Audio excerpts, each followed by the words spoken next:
What's up everyone? Thanks for tuning back into my channel. So in this video, I'm going to be showing you around SeaWorld and giving you some information about your visit. So if you want the preferred parking, that's an extra $5 and the general parking is $30.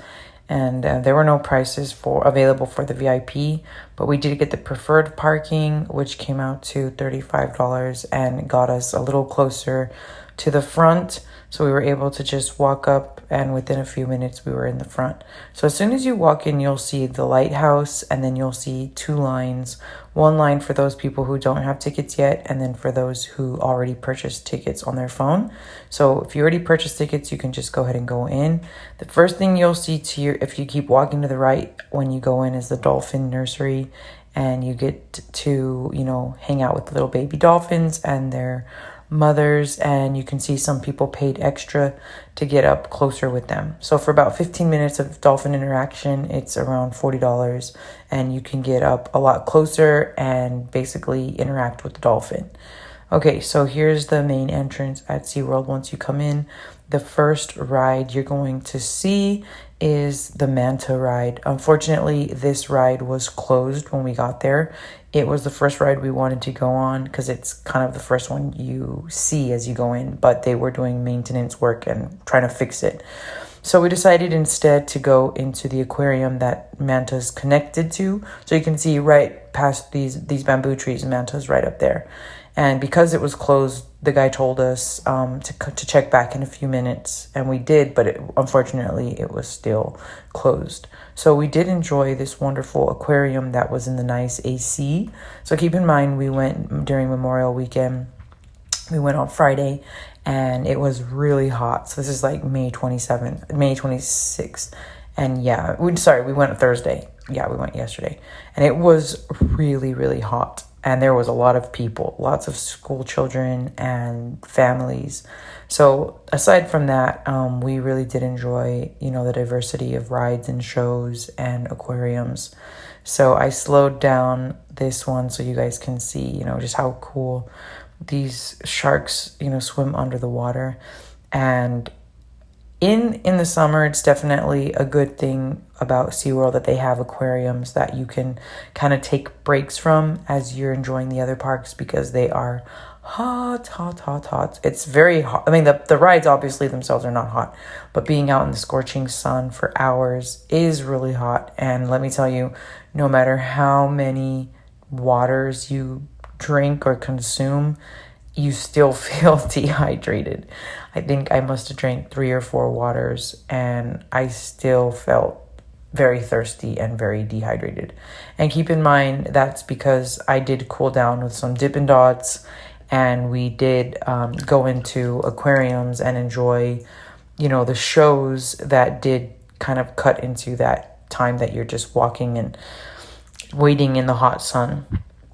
So that was a cool part about, visiting SeaWorld, was just being able to get breaks in between and enjoy, the rest of the sea life, the sea world. So it does really take you into another world where you feel like you're immersed into into the ocean world or the sea world.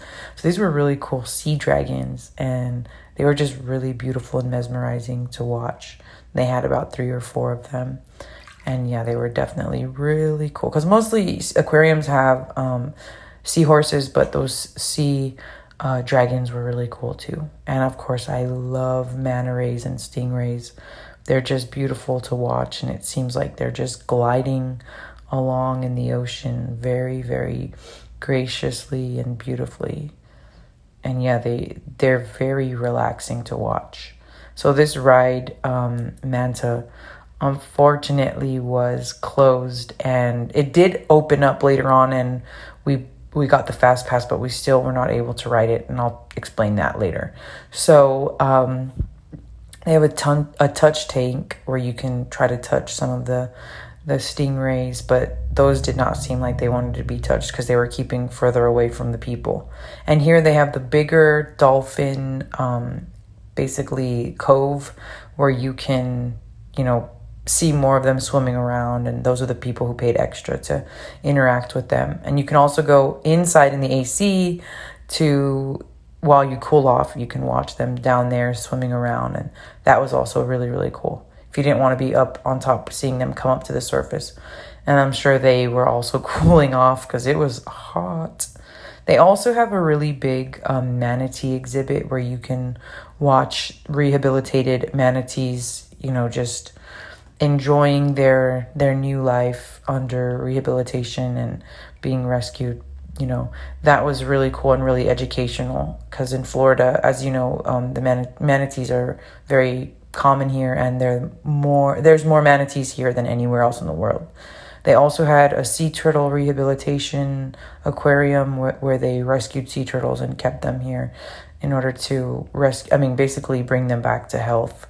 And they were so cute and so beautiful, and you could tell they were happy.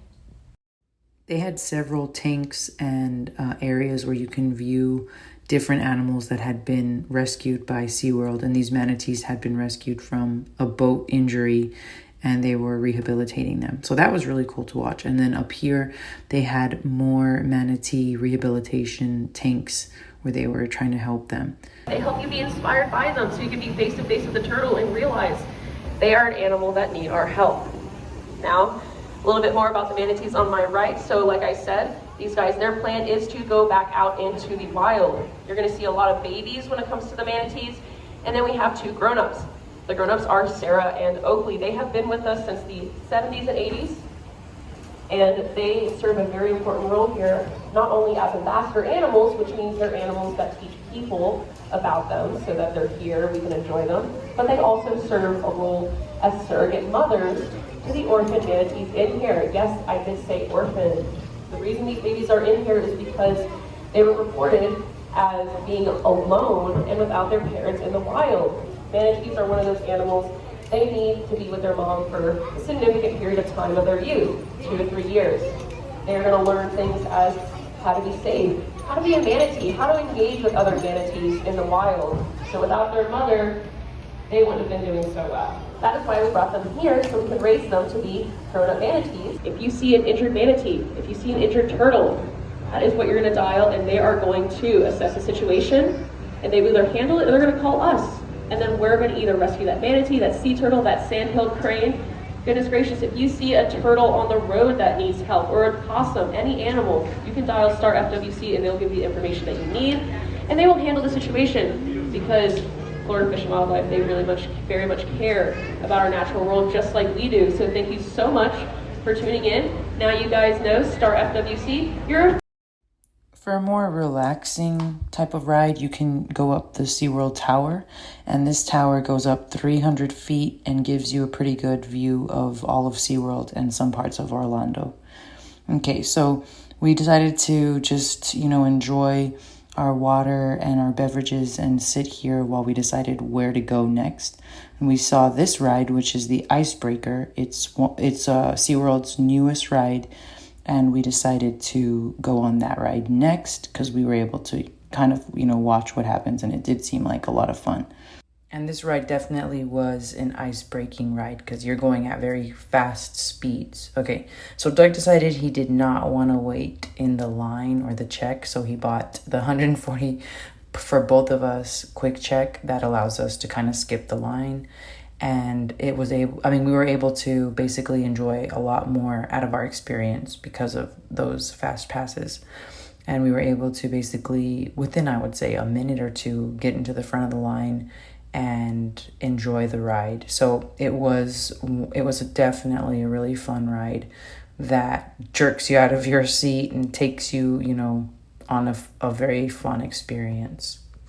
Okay, so after the ride, you just follow the signs for the exit. And then after this, we decided to walk towards our next ride, which was Infinity Falls. But first, check out how excited Doug was on this ride. Okay, so Infinity Falls, unfortunately, while we were waiting, they said that they were temporarily closed for some type of maintenance. So we decided, instead of standing and waiting in the hot sun, to go in and try to enjoy another ride.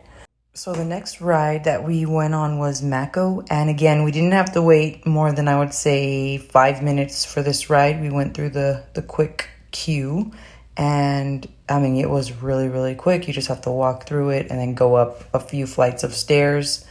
And here is our face after the ride. It has a really, really long drop. At first I was terrified, but then it was a lot of fun. And we did eventually go back to Infinity Falls and enjoy it. It wasn't very thrilling, but it was more like relaxing and a ride to cool you off. It does have a slight drop at the end. So you can see us getting in with the family that was in front of us, and they were from Tennessee. They were really, really nice. And we decided to go together. There was 5 of us, and it was just so hot because that was the longest line we'd waited in, probably 15 to 20 minutes, even with the quick queue. But everybody knew this ride was really going to cool you off and very quickly, because you definitely get wet in this ride. And there's several waterfalls and several places where you get soaked. So it was a ton of fun and especially refreshing. Okay, so after that, we decided to cool off even more because it was very, very hot. So we went into this aquarium, and this was the shark aquarium where you can see lots of underwater exhibits. And it was just really cool to see all of these sharks.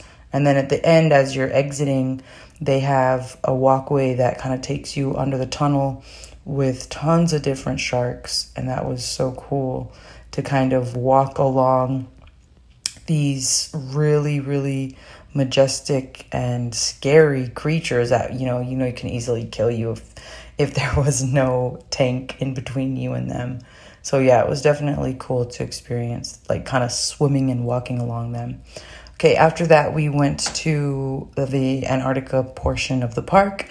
And here we did enjoy 2 rides. So I don't know if the Kraken was connected to it, but it was a few minute walk from Atlantis, the journey to Atlantis. So again, here we did not wait more than, I'd say, 5 minutes to get on this ride. And this ride was also refreshing because you do get, wet. And then as you're going through, it gets darker, and then you kind of see this creature. And that's when you know, okay, we're gonna go up and then fall out of the boat like that. And I thought that was it, but there's another one that happened again after that. It gets dark, and then there's another drop, but it's not as bad as the first one.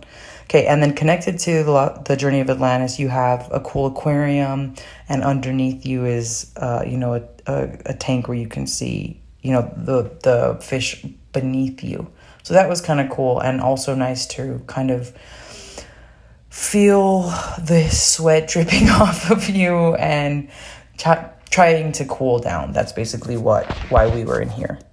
I will say, though, that this particular aquarium was packed. So afterwards, we decided to head towards the next ride, which was just right near this one, and that was the Kraken. So the Kraken ended up being the last ride that we rode for this day because we tried to go back on the Manta, but again, the way that they set up the quick queue, people thought we were cutting in line, and me and Doug thought they didn't do a good job of getting that set up for us. So we did ride the Kraken, and this happened to be Doug's favorite ride because of the loops, and to him it was just the right amount of thrill and adventure. I did enjoy this ride, but I did have a slight headache because it was the end of the day, so I probably didn't enjoy it as much as I could have. So my favorite ride was the Mako, and Doug's was definitely the Kraken. I hope you enjoyed this video, and thanks for watching.